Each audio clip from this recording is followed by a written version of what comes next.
Welcome to Storytime for Kids. And remember, if you haven't already done so, hit that like and subscribe button for more stories. Today, we're going to read Under the Great Plum Tree by Sufiya, Ahmed, and Reza, Dalvand. There was once a big monkey in India with a big golden heart. Her name was Miss Bandari. All the animals in the jungle knew she had a heart of gold and that she was very kind. One day, Miss Bandari was munching on a plum high up in her tree when she heard a groan down below on the riverbank. She peeped through the branches to see the old crocodile, Mr. Magarmarch, crawl up to seek the shade of the tree.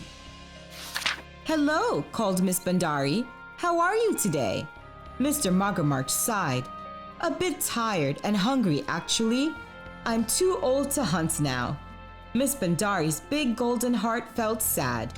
"Would you like a plum?" she asked, trying to cheer him up. "It's very sweet." Mr. Magarmarch snapped open his jaws and caught the fruit between his old, rotten teeth. From that day, Mr. Magarmarch visited Miss Bandari every day.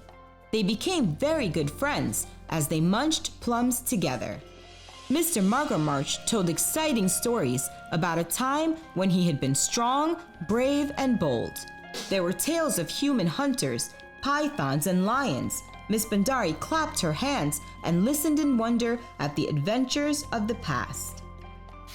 One afternoon, Mr. Magarmarch crawled up to the great plum tree. Miss Bandari looked down. "What stories have you got for me today?" she cried. "No tales today, Miss Bandari," said Mr. Magarmarch. "Instead, I would like to repay your kindness. Would you like to come for lunch?"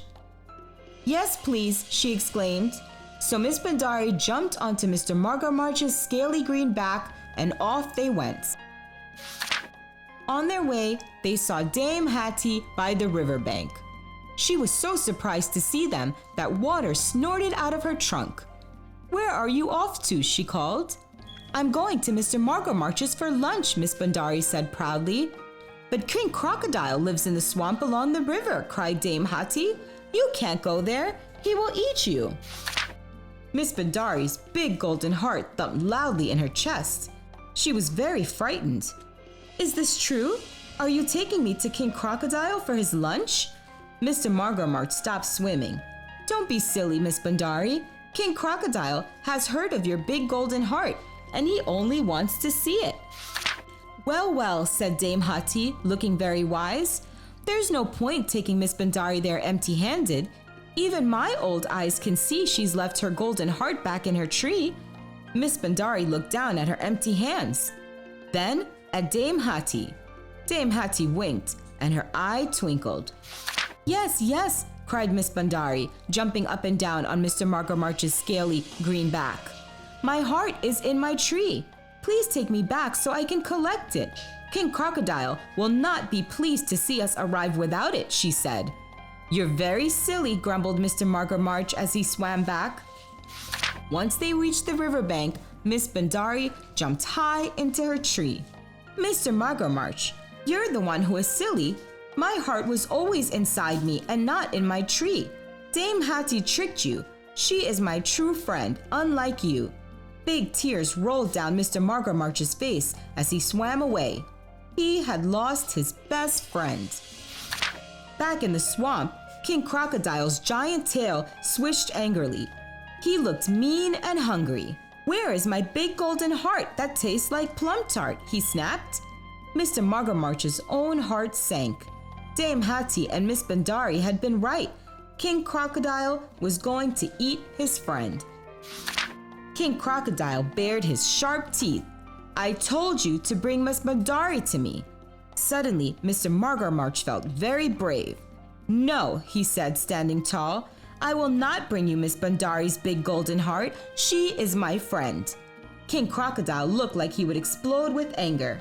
"Then you cannot live in my swamp," he snarled. "Very well," said Mr. Magarmarch, slowly swimming away. "I would rather live alone than hand my friend over to you." A few days later, Miss Bandari was swinging between the trees when she saw Mr. Magarmarch lying in the river. He looked old and cold. Miss Bandari's big golden heart felt sad. "Mr. Margarmarch," she called, "you can live under my tree. It will give you shade and I will share my plums. But you must promise that you will never be fooled by King Crocodile again."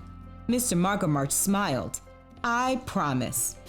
And so, Mr. Margarmarch found a new home on the riverbed where he happily ate the plums from Miss Bandari's tree.